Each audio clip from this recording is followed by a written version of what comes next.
Graças a Deus, louvado seja o nome do Senhor Jesus. E aí, né, Felipe, eu fico assim, pesquisando bastante, né? Que nem eu falei contigo, né? Fiz essa pesquisa aí, li muito mesmo, assim, pra gente tá bem calçado naquilo que a gente vai falar, pra não ser, né? Então, de repente tem alguém com a formação na área, né, tal, que eu vou falar de um assunto aqui que tem a ver com a filosofia, tem a ver com a psicologia. Então, de repente a pessoa tá lá do outro lado escutando e fala: pastorzão, não é bem assim não, isso aí não tem nada a ver não, né? Então, essa audiência, né, assim, em vários lugares da nossa cidade, e a live estado, continua no ar, né? A live fica no ar, o pessoal acessa depois, né? Então, coloca muita responsabilidade nas nossas costas. A gente pesquisa bastante, pesquiso na língua portuguesa, né? Pesquiso na língua grega, pesquiso no latim, né? Hoje mesmo pesquisei um bocado de coisa na língua latina, que é a língua mãe, nossa mãe, né? E a gente vê como esse assunto também se comportou desde os nossos antepassados, passando aí pela Idade Média e até hoje, né? Então, assim, é importante a gente fazer esse estudo, né, de caso. Como nós sabemos, o final do tempo, está chegando os finais dos tempos, né? O final do tempo, melhor dizendo, e a palavra do Senhor diz que este final de tempo, nós estamos vivendo os últimos tempos, então este final de tempo seria caracterizado por esses pecados que se transformam em doença, né? Então, lá Paulo falou que nos últimos os homens seriam maus, os homens seriam arrogantes, atrevidos, né? Avarentos, amantes de si mesmo. Então, Paulo dá uma lista lá de mais de 10 problemas. Então, ser pastor, ser sacerdote, ser ministro, ser líder, gente que trabalha com gente, líder comunitário, né? Ser professor, daqui para frente vai ser muito mais difícil. Então, assim, quando eu fiz a faculdade, eu me formei em 2012, lá na UNEB, e eu fiz o estágio em Piauí, no GEI, no primeiro e no segundo grau. Os 2 estágios eu fiz lá. E a gente fazia o estágio, a professora ia lá, fazia as anotações, as visitas, né, do estágio, e depois a gente ia, de posse daquelas informações, ia fazer as discussões baseado nas teorias, né? E eu sempre dizia assim, que a escola, a faculdade, nunca consegue acompanhar o desenvolvimento sociológico das sociedades. Nunca consegue. A escola está sempre um passo atrás. Sempre um passo atrás. Então, por exemplo, quando a gente estava estudando, quem estava na moda era o Orkut. Né? Então, na minha época, quando eu estudava, então não tinha WhatsApp, não tinha Facebook, era o Orkut. Então, a gente trocava mensagem por Orkut. Então, vários trabalhos foram feitos e os educadores preocupados com a linguagem do Orkut, aquela linguagem cortada, palavras, né, porquê, PQ, né? Então, houve muitas matérias, o Orkut já morreu, já acabou. Nós estamos hoje com o Facebook, daqui a um dia o Facebook sai, vem outras mídias, né? Então, observe, a gente, quando a faculdade pensa em estudar um assunto, já surge outro. Então, o professor nunca está preparado à altura daquele problema que está acometendo a sociedade. O médico nunca está à frente da doença. O médico sempre está um pé atrás da doença. O médico descobre a maneira de tratar aquela doença, a doença já se evolui com uma mutação, uma transformação. Então, observe que a ciência, por mais evoluída que ela esteja, nunca consegue chegar à frente dos problemas. Então, ser professor, por mais preparo que a gente tenha, ser médico, ser pastor, é sempre um passo atrás. Agora, a gente precisa entender que tempo que eu estou vivendo, como é que o homem desse tempo se relaciona, como é que o homem desse tempo vive. Isso é importante, essa dica, né? Então, a palavra do Senhor aqui, no Salmo 73, traz a história desse homem chamado Asaf. E eu vou ler para vocês o salmo. É um salmo um pouco longo, mas eu preciso lê-lo todo para você. São 28 versículos e eu vou ler e depois a gente vai fazer uma meditação aqui, tá certo? Então, se você porventura não estiver com tempo, ou o que você estiver fazendo aí não dá para você parar, não se preocupe, porque vai estar lá no site da Manancial FM e na live também do Facebook, fica lá, você pode acessar e depois você pode dar, né, assim, escutar, sei lá, enfim. Ok? Vamos lá? 73 é o número do salmo. Então, diz assim: com efeito, Deus é bom para com Israel, para com os de coração limpo. Agora, quanto a mim, porém, quase me desviavam os meus pés. Pouco faltou para que eu caísse os meus pés. Pois eu invejava os arrogantes, ao ver a prosperidade dos perversos. Para eles não há preocupação. O seu corpo é sadio e nédio. Não partilham das canseiras dos mortais, nem são afligidos como outros homens. Daí a soberba que os cinge como um colar, e a violência que os envolve como um manto. Os olhos saltam de gordura, do coração brotam-lhes fantasias. Motejam e falam maliciosamente. Da opressão falam com altivez. Contra os céus desandam a boca. A sua língua percorre toda a terra. Por isso o seu povo se volta para eles e os tem por fonte que bebe a largos goles. E diz: como sabe Deus? Acaso há conhecimento no Altíssimo? Eis que estes são os ímpios. São sempre tranquilos. Aumentam sempre a sua riqueza. Com efeito, inutilmente conservei puro o meu coração e lavei as minhas mãos na inocência. Pois de contínuo sou afligido, a cada manhã sou castigado. Se eu pensara em falar tais palavras, já teria traído a geração dos teus filhos. Só em refletir para compreender isso, achei muito pesada esta tarefa para mim. Até que entrei no santuário de Deus, até que atinei o fim deles. Tu certamente o pões em lugares escorregadios e os fazes cair na destruição. Como ficam de súbito assolados, totalmente aniquilados de terror. Como ao sonho, como que se acorda, assim ao Senhor, ao despertares, desprezará a imagem deles. Quando o coração se amargou e as entranhas se me comoveram, eu estava embrutecido e ignorante, como um animal irracional em tua presença. Todavia, estou sempre contigo, e tu me seguras pelas mãos direitas. Tu me guias no teu conselho, e depois me recebe na glória. Quem mais tenho eu no céu? Não há outro que me compraza na terra. Ainda que a minha carne e meu coração desfaleçam, Deus é a fortaleza do meu coração, a minha herança para sempre. Os que se afastam de ti, eis que perecem, e tu destróis todos os que são infiéis para contigo. Quanto a mim, bom estar junto a Deus. No Senhor, Deus, eu ponho o meu refúgio para proclamar os teus feitos. Está aí um salmo muito bonito, são 28 versículos, que retratam um momento da vida deste homem. Esse salmista, melhor dizendo, ele compôs um livro composto por 10 salmos. Então era um poeta, um escritor, um homem privilegiado.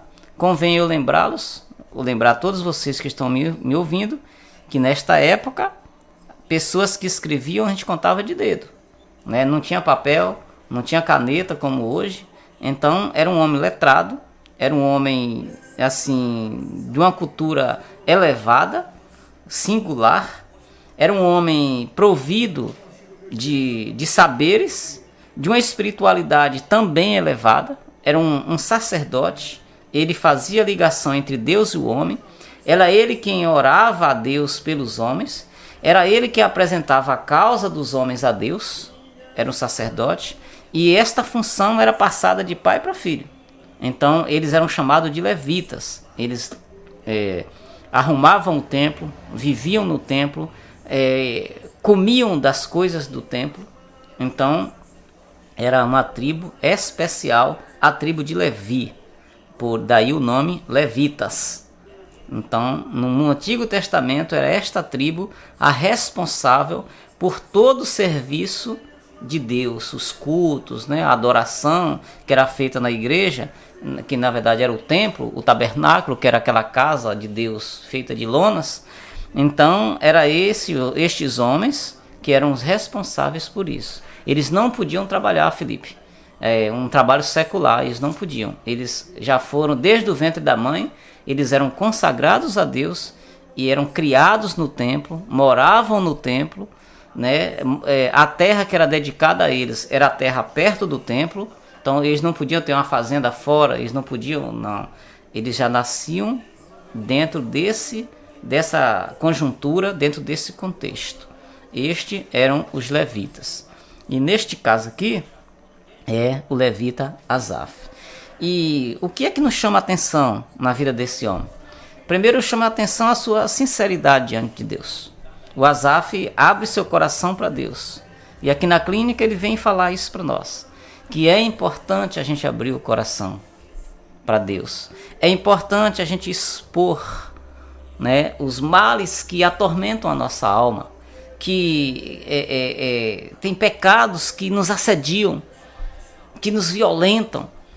Tem pecados que nos arrastam. E o Asaf não tem problema nenhum. Ele é um cara honesto, íntegro, consigo mesmo, com Deus e para com o seu povo. Ele não teve problema nenhum de expor isso aqui. Então isso aqui era uma oração que era feita na igreja. O Asaf lia isso aqui, né, para o povo. Que grande lição. Enquanto hoje, ao longo da história, os homens têm feito justamente o contrário. Têm feito de tudo para esconder os seus pecados. E o que o pessoal letrado fala aí, né? Os pecados de estimação, que a gente vai cuidando, a gente vai acariciando, alimentando os pecados e escondendo o que é mais grave. Às vezes debaixo dos tapetes, às vezes em camadas espessas do nosso coração, da nossa alma, e a nossa alma vai ficando amargurada, a nossa alma, e cada um de nós tem, cada um tem um pecado, alguns pecados, ou que fazem tão mal pra gente, que vai chamando a gente, destruindo a gente, minando, drenando as nossas forças. E aqui está um homem com inveja no coração. E antes disso, eu queria chamar sua atenção para a poesia hebraica. A poesia nossa, aqui do Ocidente, é uma poesia marcada pela rima. Então, a nossa poesia se caracteriza não só pelo sentido, mas principalmente pela sonoridade. É marcada as terminações tem que ritmar, tem que rimar, marcada pela rima. Então tem que rimar. Então, aquela famosa, né? Batatinha quando nasce, esparrama pelo chão. Mamãezinha quando acorda, bota a mão no coração. Observe que chão combina com, rima com coração. Então, além de ter sentido para nós, precisa ter essa combinação de sons. Então a nossa poesia é marcada, caracterizada por essa rima. Precisa rimar, precisa esses sons de sílabas iguais, parecidas, ou a primeira rima com a terceira, ou a segunda rima com a quarta. Essa é a nossa poesia. A poesia hebraica, ao contrário, a poesia hebraica, ela tem o objetivo é que os raciocínios, os argumentos toquem o seu coração justamente pela capacidade de pensar. Então, a poesia hebraica não se estabelece, não se preocupa com as rimas, não se preocupa com o ritmo. Isso não é importante. não é o mais importante. Você encontra isso na poesia? Encontra, mas não é o mais importante. O mais importante é os raciocínios, as sentenças fazerem sentido, confrontar uma com a outra, combinar uma com a outra. Então, por exemplo, na poesia hebraica há chamado paralelismo, de paralelo, antitético, ou de antítese, ou seja, quando uma ideia contrapõe a outra, certo? Então o judeu gostava muito disso, você lança uma ideia e a ideia depois, de baixo, contrapor a primeira ideia. E nós vemos isso aqui com muita clareza. Vixe, pastor, então para estudar a palavra de Deus tem essa complicação toda? Não, não é isso não. O claro da palavra de Deus, você não precisa se esforçar para entender. Com efeito, Deus é bom para com Israel, para com os de coração limpo. Você precisa ser gênio para entender isso? Não. Agora, quando você entende como o povo que a Bíblia foi escrita, primeiramente, os leitores originais, quando você entende como eles pensavam, qual eram, por exemplo, os ditados populares que eram presentes naquela época, aí você vai entender que aquele texto é muito mais profundo do que na nossa língua, do que na nossa cultura. Por isso que a gente tem que entender um pouco do povo que se destinou o livro sagrado, os primeiros habitantes, os primeiros ouvintes, como assim dissemos. Então veja bem como é que Asaf monta esse salmo. Ele faz a primeira argumentação. Com efeito, Deus é bom para com Israel e para com os de coração limpo. O que ele está querendo dizer? Então eu peguei aqui uma frase, né, de uma outra mensagem lá, do pastor Hernandes Dias Lopes, que lá no livro de Malaquias, que ele fala assim: Deus no banco dos réus. É quando o homem coloca Deus no banco dos réus, como jogando uma acusação contra Deus. Então, um réu, quando vai na delegacia, quando vai num fórum, ele vai para ser julgado. Então tem uma sentença e aquele réu é submetido àquela sentença, como se ele tivesse quebrado uma lei, transgredido uma lei. Veja se não é isso. Olha que interessante. Se a gente não prestar atenção nisso, o texto fica fraco. O que é que ele está dizendo? Com efeito, ou seja, eu ratifico, eu testifico, eu assino embaixo, eu digo para vocês, eu falo para vocês que Deus é bom para com Israel e para com os de coração limpo. É como se ele estivesse falando: Senhor, olha, eu sei que o Senhor é bom para com Israel, que é o seu povo, e eu sei que o Senhor é bom para aqueles que têm o coração limpo. E aí, Felipe, nós precisamos lembrar, e vocês que me ouvem nesta noite, que quando Deus tirou o povo do Egito, Deus fez uma promessa para o povo. Então, todo mundo aqui que já estudou a palavra de Deus, que já ouviu, sabe qual foi a promessa que Deus fez. Deus ia tirar o povo do Egito, da condição de escravo, e ia mandar para uma terra que mana leite e mel. Não é isso? Então, e qual foi a promessa que Deus fez? Se vocês me obedecerem, se vocês não seguirem a outros deuses, eu vou dar para vocês o melhor dessa terra. Não foi assim? Então, bênçãos. Lá em Deuteronômio 28, antes dele entrarem na terra, só ler lá, Deuteronômio 28, antes dele entrarem na terra, o Moisés cita a lei, como que eles iam viver naquela terra. Então lá fala: se vocês me obedecerem, vocês vão ser benditos, né? A música de Nani: bendito serei. Vocês serão benditos no campo, vocês serão benditos na cidade. Bendito será o teu cesto, bendito será a tua barriga, bendito será a cria. Não é lá? Tudo lá, Deuteronômio 28. Se vocês me obedecerem, vocês vão ser benditos, vocês vão comer o melhor dessa terra. Se vocês me desobedecerem, eu vou pesar a mão de vocês, a ferrugem vai dar na plantação, não é isso? Está lá, Deuteronômio 28.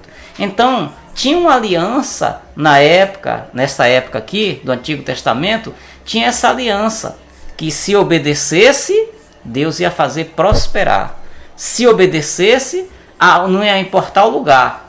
Aonde você fosse, a bênção do Senhor ia acompanhar você. Então, no mundo antigo, tinha essa relação de prosperidade, de riqueza com bênção do Senhor. Ah, Deus está abençoando. Até hoje ainda tem isso. Ah, Deus está abençoando. Olha lá como está crescendo, está prosperando.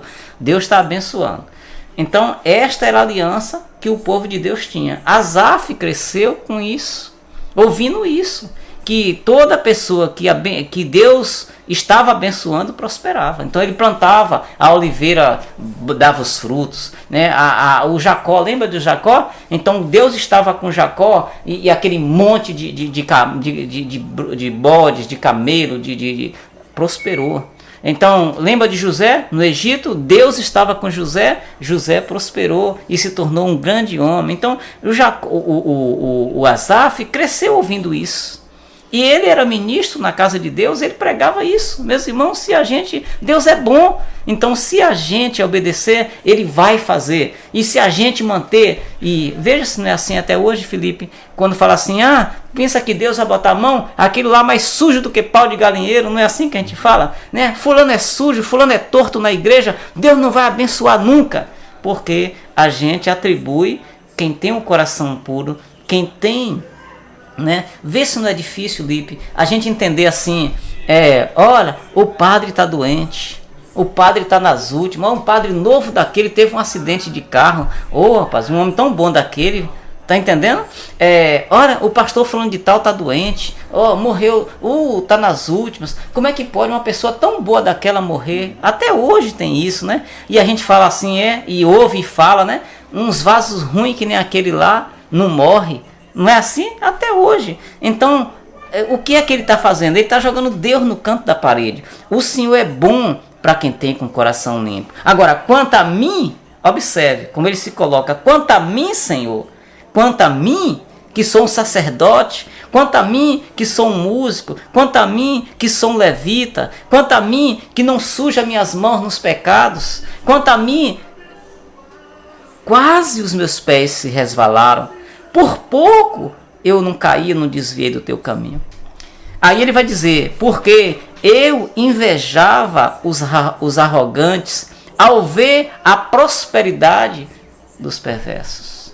E aqui, meu irmão, é onde está essa âncora que puxa a gente do caminho do Senhor a tal ponto de quase desviar um homem de Deus desse. É o cuidado que a gente tem que ter com a maldita da inveja.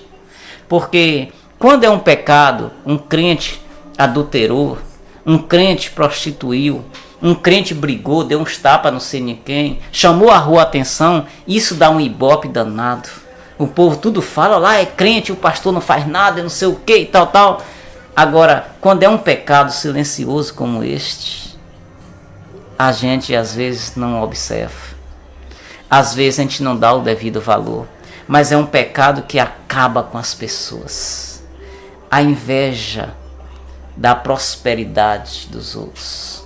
Então aqui ele vai dizer, né, a prosperidade dos maus, a prosperidade dos perversos. E você vai perguntar para mim então, meu pastor, e o que é inveja?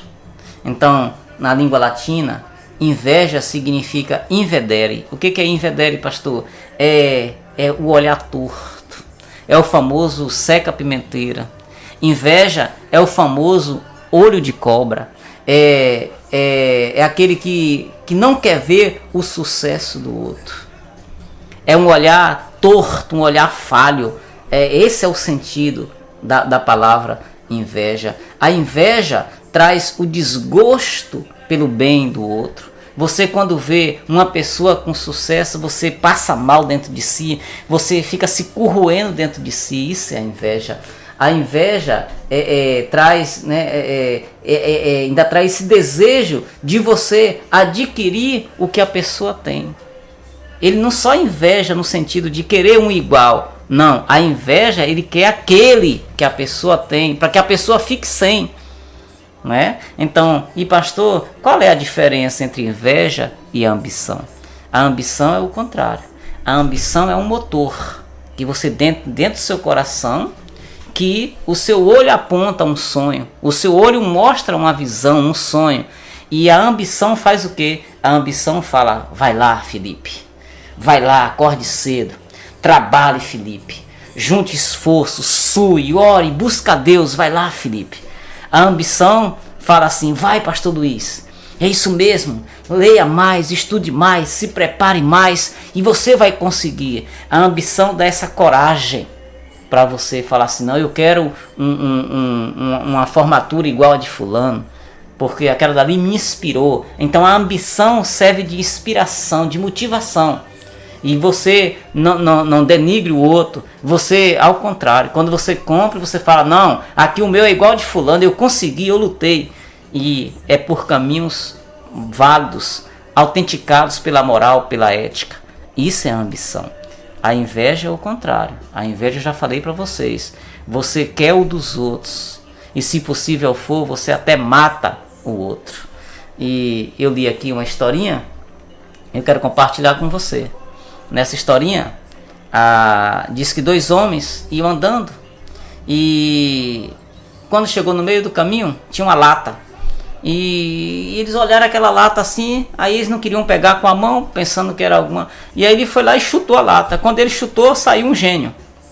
Né? É uma fantasia, claro. E então o gênio falou que: olha, faça um pedido. Cada um de vocês vai fazer um pedido. E o pedido que vocês fizer, vocês têm 2 minutos. O pedido que vocês fizer, eu vou atender.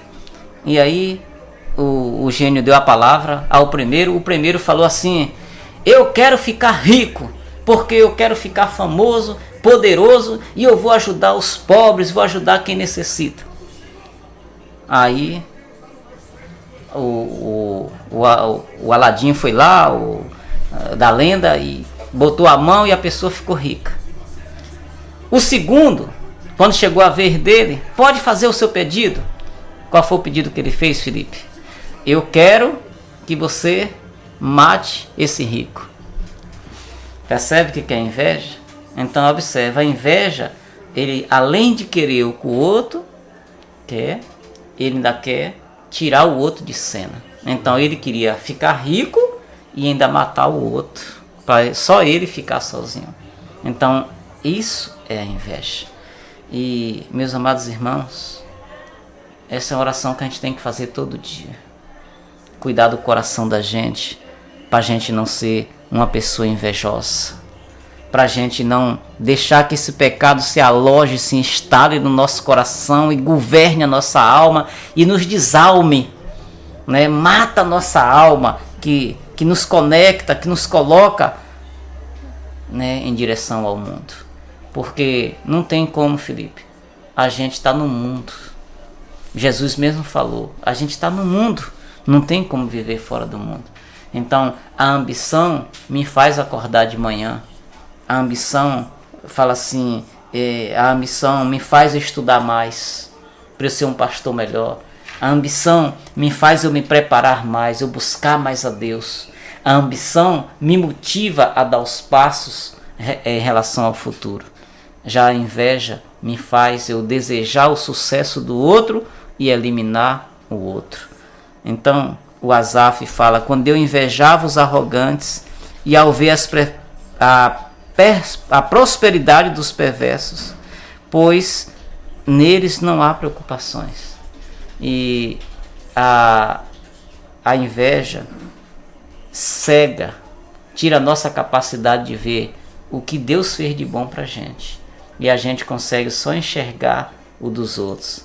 Ele está dizendo assim: não há preocupações para ele. O seu corpo é sadio e nédio. O seu corpo é bonito. É interessante, Lipe, eu estava estudando essa palavra nédio. A palavra nédio significa, né, liso, bonito. Então o povo no Antigo Testamento, no mundo antigo, né, e você vai ver que até tempos atrás ainda tinha esse conceito aqui na nossa cidade. Fulano tá bonito, tá gordo por lá tudo, né? Tá saúdio, né? Então no mundo antigo, gordura e barriga grande era sinal de prosperidade. E então ele fala aqui mais de 10 características dos ímpios. Eles não se preocupam com nada, Senhor. Olha, eles falam até de Deus e o mundo, eles falam. Eles são tranquilos, são sempre tranquilos, e cada dia mais, o versículo 12, a sua riqueza aumenta. Com efeito, aí agora ele volta de novo, Lipe, olha, Olha como o versículo 1 contrasta com o versículo 13. Por isso que a poesia hebraica não é de rima, é de raciocínio. O que ele falou aqui no primeiro? Né? Que Deus é bom para com quem tem um coração limpo. Ele está dizendo. Mas assim, observe.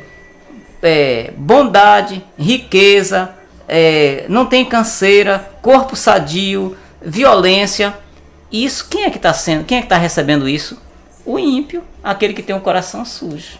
Tá vendo que ele está jogando? Ele está fazendo um contraponto com Deus. Ele está falando assim: o Senhor é bom para quem tem um coração, mas olha aqui, eu estou olhando, tem um bocado de gente que não tem um coração bom e o Senhor está abençoando. Tá vendo que ele está jogando Deus no canto da parede? Agora observe o versículo 13. Com efeito, inutilmente eu conservei o meu coração puro. Tá vendo que ele está jogando Deus no banco dos réus? Tá vendo como, se você não pensar, você não entende direito o salmo? Você tá vendo? Então ele está falando assim: você tá vendo, Senhor? Olha aqui, ó, eu sou teu servo, desde o ventre da minha mãe, minhas mãos estão limpas. E o Senhor está abençoando mais esse que nem na igreja vai. Olha, esse aí, ó, os filhos não adoecem, ó, tudo que eles fazem dá certo. Não vai na igreja, não pisa os pés na igreja. E eu, com efeito, inutilmente, quer dizer, ó, valeu de nada eu conservar puro o meu coração e lavar minhas mãos na inocência. Está entendendo como ele está falando? Pois de contínuo eu sou afligido e toda manhã eu sou castigado. Ó, só em refletir, versículo 16, para compreender isso foi pesado demais dentro de mim e isso começou a doer meu coração. É um peso dentro da alma. Então, o invejoso não vive a vida dele. O invejoso vive a vida dos outros. Ele não celebra o que Deus deu para ele. Lembra de Caim? Caim matou Abel. Os dois eram ricos. Os dois, só que cada um em uma área. E o Caim invejou Abel e tirou a vida do próprio irmão por causa da inveja. Então, o invejoso não vive a sua vida. Ele não celebra, ele não agradece a Deus pelo que Deus fez com ele. O olhar dele está na vida do outro. E eu quero finalizar nessa noite. E você vai falar assim: pastor, o senhor só denunciou. O senhor só está falando. E o que o Asaf ensina para nós? O Asaf ensina para nós o remédio. Qual é o remédio? O remédio para a inveja é a presença de Deus. É a casa de Deus. É essa conexão com Deus. O invejoso tem o seu olhar nas coisas dos outros. E o curado, aquele que não é invejoso, ele tem o seu olhar no Senhor. Porque é Deus quem dá todas as coisas. Deus pode dar a riqueza a um e pode não dar ao outro. No Novo Testamento, Felipe, conta a história de dois pescadores, Pedro e André. Os dois eram irmãos. O Senhor Jesus chamou os dois. Olha que interessante. O que é um coração curado, que não tem inveja. O Senhor Deus chamou os dois. Chamou Pedro e chamou André. Dois irmãos. Aí eu lhe pergunto: os dois tiveram o mesmo ministério? Os dois fizeram o mesmo sucesso? Os dois trabalharam na mesma área? Não. Os dois eram discípulos do Senhor. O apóstolo Pedro era aquele que estava sempre na linha de frente.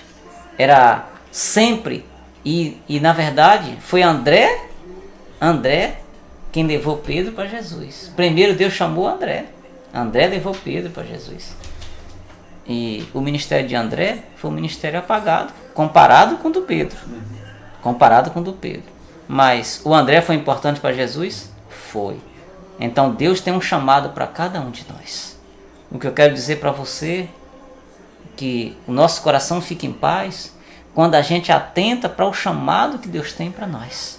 O que é que Deus me chamou para fazer? Eu tenho que fazer o que Deus me chamou. E eu não posso ficar de olho no ministério do outro, de outro no dom, nas habilidades, nos talentos do outro. Eu não posso. Então, qual foi o erro do Asaf? O erro do Asaf é porque ele nasceu levita. Ele não podia morar fora da tribo de Levi.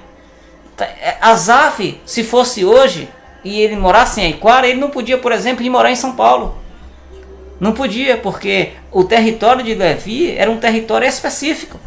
Era uma terra específica. Então, por que ele entrou em parafuso? Por que a sua alma, né? A Bíblia diz aqui no versículo 24, que o coração dava, o rim dava picadas, na linguagem ACF aqui, dava pincadas, a Almeida corrigida, dava picadas só ele olhar a prosperidade do outro.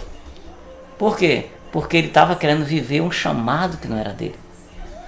E às vezes acontece isso na igreja. Às vezes o cara tem um chamado numa área e ele quer entrar na área do outro. Às vezes Deus não chamou a pessoa para ser obreiro, para ser ministro, e ele quer porque quer. Meu amado, fique naquilo que Deus lhe chamou. Fique no que Deus lhe chamou. Tem gente que padece. Aqui na nossa cidade tinha uma moça, né, tá morando fora hoje, e ela se sentia mal por morar em Aiquara, porque ela disse que o povo de Aiquara olha muito a vida dos outros. E ela falou, eu quero morar fora, e está morando fora hoje realmente, está morando fora. E assim, porque eu não quero que esse povo fique olhando para mim. Mas assim, sempre que pode, está aqui na cidade. Então observe um conflito interior que a pessoa vive. E por quê? Baseado na vida dos outros, o que os outros vão pensar ou vão falar da gente. O importante é o que Deus pensa da gente. Então, meu querido e minha querida, talvez tu tá igual o salmista aqui no Salmo 24, né? A palavra de Deus está dizendo aqui no versículo 24, né? No versículo 21, o meu coração se amargou e os meus rins recebiam picadas, ficavam. E aí, Felipe, eu fui dar uma estudada aqui e no rim tem duas glândulas, as glândulas acima do rim chamadas suprarrenais. Essas glândulas, elas fabricam a adrenalina, que é aquele hormônio, né, que impulsiona você a fazer as coisas. Então é a adrenalina, né, que tal, é aquele motor produzido nos rins. Então quando você passa por um medo, é a adrenalina que entra em ação, né, e que motiva você. Quando você vai no parque de diversão, que você dá aquele frio, é a adrenalina que está em ação no seu corpo. Então quando as nossas emoções são atingidas, a adrenalina entra em ação, né? E a outra também, que a outra substância que é produzida é o cortisol. O cortisol é o hormônio do estresse, da tensão. Então é ele que gera esse amargor da alma. É quando você fica estressado, você fica nervoso. Então você já imagina você trabalhar no setor de uma pessoa que você tem inveja? Então seu coração fica ali, ó, e o rim fica dando picada, fica, né, reagindo àquele sentimento que a sua alma está vivendo. E o Asaf fala assim, quando foi que isso foi corrigido? Qual foi o remédio? Qual foi o remédio? Aí a palavra do Senhor vem dizer aqui, todavia, estou sempre contigo, tu me seguras pela tua mão. Mas onde foi que isso começou a mudar?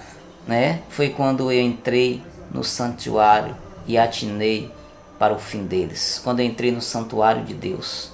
Então o Asaf falou assim, olha, eu tive a minha alma socorrida, eu tive a minha alma aliviada, esse peso saiu do meu coração quando eu entrei na presença de Deus, no santuário de Deus.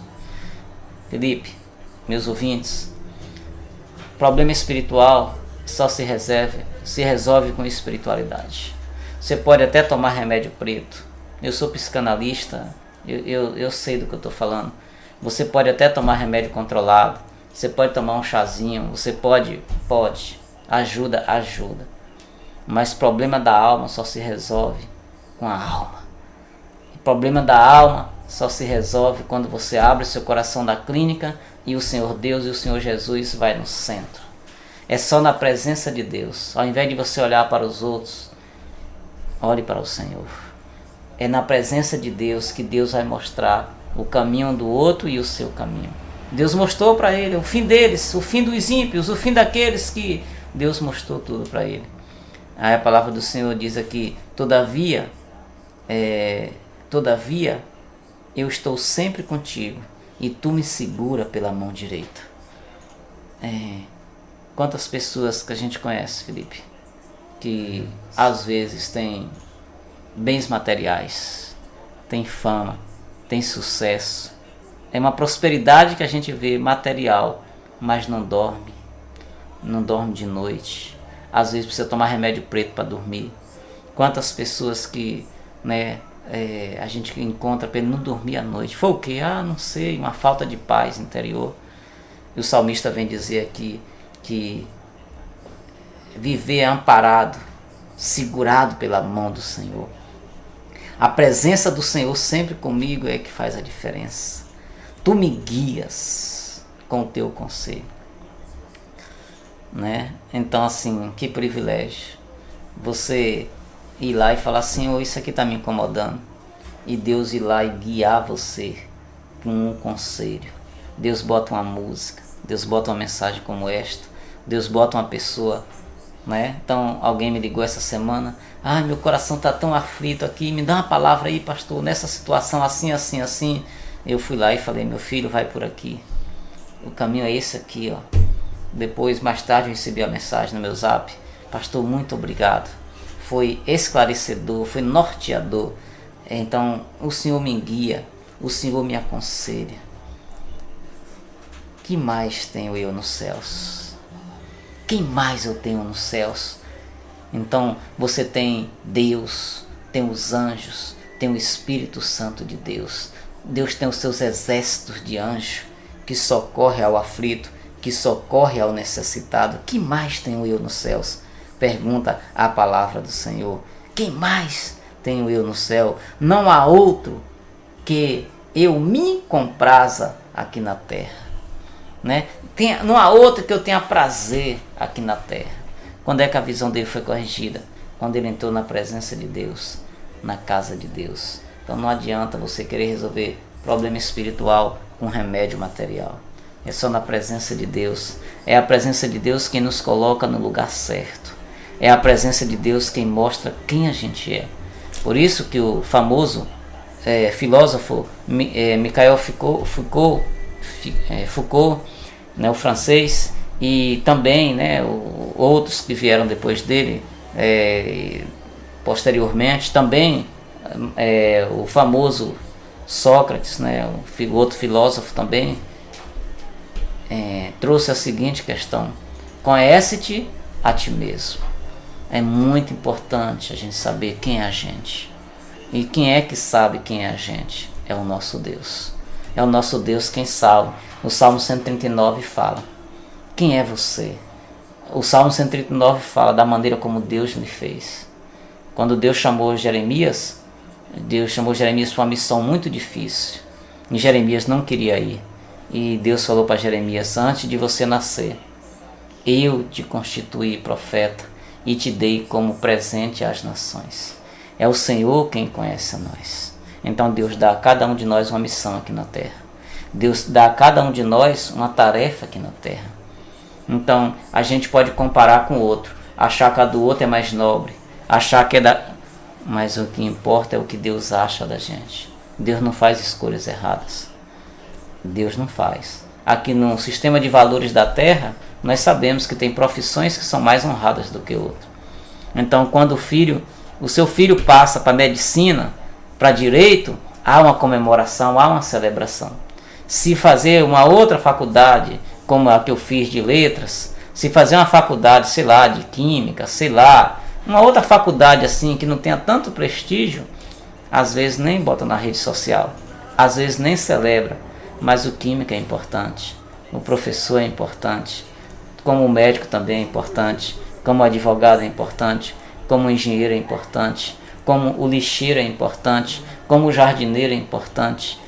Todos são importantes, porque Deus não faz nada de errado.